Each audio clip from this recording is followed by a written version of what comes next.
marami din dyan makatayo dito sa harap. Kinakabahan ako pero this is it na talaga. Nandito na ako eh. Before I start, nais ko pong magpakilala. My name is Mariam Pinagawa, 29 years old, tubong Mindanao. So medyo tigas ko yung pagbigkas ko ng Tagalog, pasensya na po. So, before na-involve ako sa AIM Global, isa po akong OFW sa Hong Kong. Domestic helper po ako for 4 years. So, doon ko po siya nakilala at doon ko rin po nag-start ng network ko. Unang-una, mahirap kasi bilang isang OFW, 16 hours kaming nakatayo, 16 hours kaming nagtatrabaho. Sa mga OFW, I'm sure nakakarinig kayo. Minsan pa nga, may bantay pa kami. Ang pinakamahirap doon, sa isang linggo, isang beses lang kami maka-off. Minsan pa nga, wala eh. Kaya ang hirap talagang gawin ang business. Kasi ang business natin is mag-recruit. So sabi ng upline ko, Mer, alam ko makakaya natin to. So, thank you sa lahat ng nagturo sa amin kung paano gawin ang business through online. Doon ko ginawa yung business, doon namin nag-start, doon lumaki ang grupo ko. After 10 months po na ginawa ko yung AIM Global part-time, nakapag-for good po ako dito sa Pilipinas. So after 10 months po, 3 months after, nakapag-invest po ako ng sarili kong townhouse. Dito po sa Akainta. Then sabay po noon, nakapagpagawa po ako ng bahay namin sa probinsya. Yung matatawag na bahay, hindi gogo. Kasi alam niyo naman po yung mga bahay sa probinsya. Sabi nga ng mama ko, Nak, I love you. Ganun pala yun.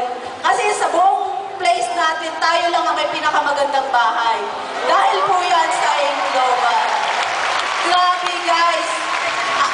At ang pinakamasarap doon, kasi since international yung network namin, yung mga domestic helper po din, OFW na nasa sa ibang bansa, pinapadala sa amin yung pamakain nila. Nagtitiwala sila sa akin. Minsan na, nagpipayin ako, minsan nagkumahawa ko ng pera, 200,000, 300,000, nakakatakot. Kasi wala pa po akong sasakit ng time na yun. So last month, nailabas ko po yung first car ko, yung dream car ko, brand new, Montero Sport 2014 model po siya. Grabe! The best part po nito, ano po siya? Wala po sa mga downline ko, 2 sa Hong Kong, isa sa Dubai, isa sa Lebanon, and Kuwait, and ano pa yung isa, nakapag-for good na din po sila. Dati mga domestic helper din po sila. Guys, challenge po ito sa inyo. Kung ikaw ngayon, out po dyan, sobrang 8 hours ka lang nagtatrabaho, nagawa namin 16 hours, nasa ibang bansa pa kami. May bantay pa. Kung nagawa ng mga OFW na partners ko, I'm sure magagawa din ninyo. Mas masarap gawin ang business na to kapag may pangarap ka. Dati pangarap ko lang, kahit mag 100,000 per month ako. Ngayon, dinoble ng AIM Global.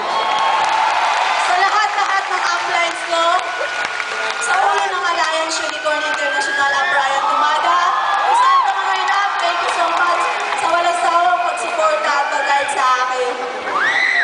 Kay upline Norito Amel Jr., May Buksin, Fatima Balin, salamat po ng marami dahil na-share ninyo kung paano ang gagawin yung business na ito through online. Sa direct upline ko, Maylin Dasilaw, thumbs up dahil pinakilala mo sa akin. Kung hindi mo pinakilala sa akin, I'm sure wala ko dito sa harap mo ngayon. To the board of directors, Sir Adok Ed, thank you so much. Sir John, Sir Francis, salamat. Dahil kung wala ang AIM Global, hindi mababago. 260 degrees yung buhay ng pamilya ko. Sa lahat ng partners ko, maraming salamat. Good morning!